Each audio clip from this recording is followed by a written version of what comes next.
ቅድሚ 66 ሚልዮን ዓመታት ክንዲ እምባ ኤቨረስት ዝኸውን ኣስትሮይድ ናብ መሬት ይመጽእ ነይሩ።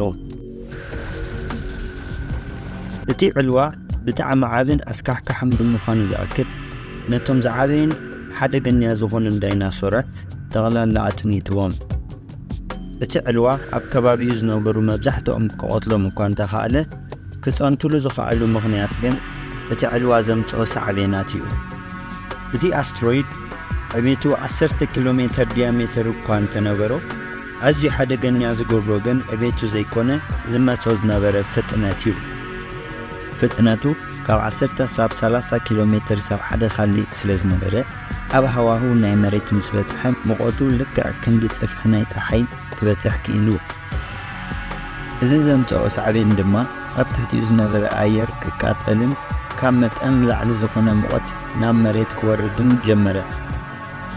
በቲ ዝመጽኦ ዝነበረ ፍጥነት ድማ ካብ ሃዋህው ናብ መሬት ወሪዱ ፍንጀራ ማዕበል ክፈጥር 10 ኻሊእት እውን ኣይወሰደሉን። እቲ ዕልዋ ምስ ኣብ ከባቢ ገምገም ሜክሲኮ ተባሂሉ ዝፍለጥ መሬት ምስ ተላግዐ ተፈናቂሉ ናብ ላዕሊ ክምንጨፍ ጀመረ።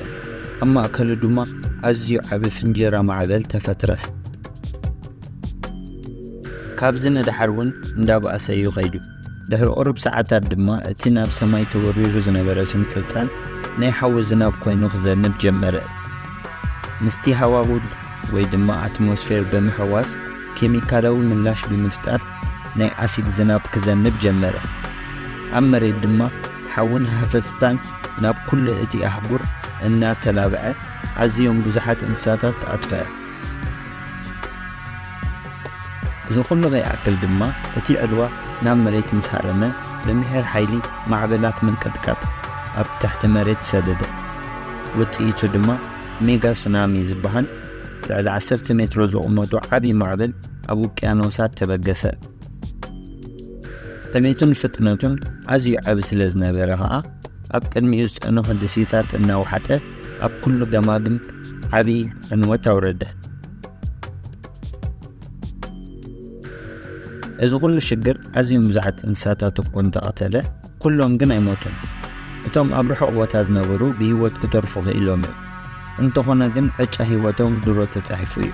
ምኽንያቱ እቲ ዕልዋን ሓውን ዝፈጠሮ ዶሮናን ትክን ንኸባቢ 10 ክሳብ 16 ኣዋርሕ ንሰማያት ሸፊንዎ ስለ ዝነበረ ብርሃን ፀሓይ ብምስኣን ኩሎም ኣታኽልቲ ክሞቱ ጀመሩ። እቶም በላዕቲ ሳዕሪ ድማ ዝበልዕዎ ሲኢኖም ክሞቱ ጀመሩ። እቶም ሃደምቲ እውን ብጥሜት ክሰቃዩ ጀመሩ። ኣብ ርእሲ እዚ ድማ እቲ ናይ ኣሲድ ዝናብ ንዓመታት ይቐፂሉ።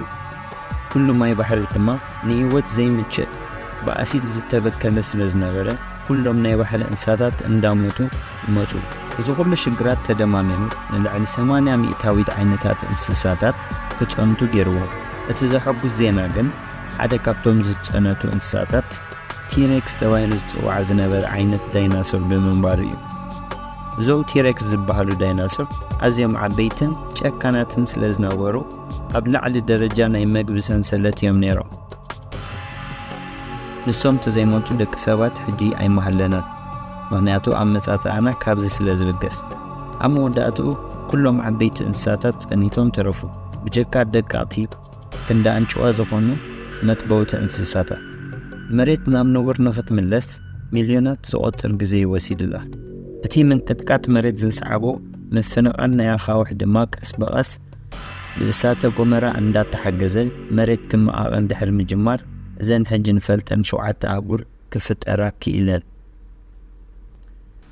እዛ ቪድዮ ሕጂ ፈቲኹም እንዲኹም ሓቂ ክንዛረብ ተኾይና ፈቲኹም ኣዘንግን ከዓ ሰብስክራይብ፣ ላይክ፣ ሼር፣ ኮመንት ክትገብሩ ብትሕትና ይሓትት። ወረግታይ ብሓይሊ ንሓትት።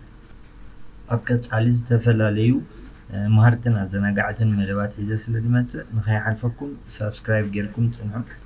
ኣብ ዝቐጽል ቪድዮታት ክሰርሖ ትደልዩኒ ኣርእስቲ እንተልዩ ከዓ ኣብ ኮመንት ጽሒፍኩም ክትገድፉለይ ትኽእሉ ኢኹም። ኣብኡ ርኤ ክሰርሓልኩም ቪድዮ ማለት እዩ።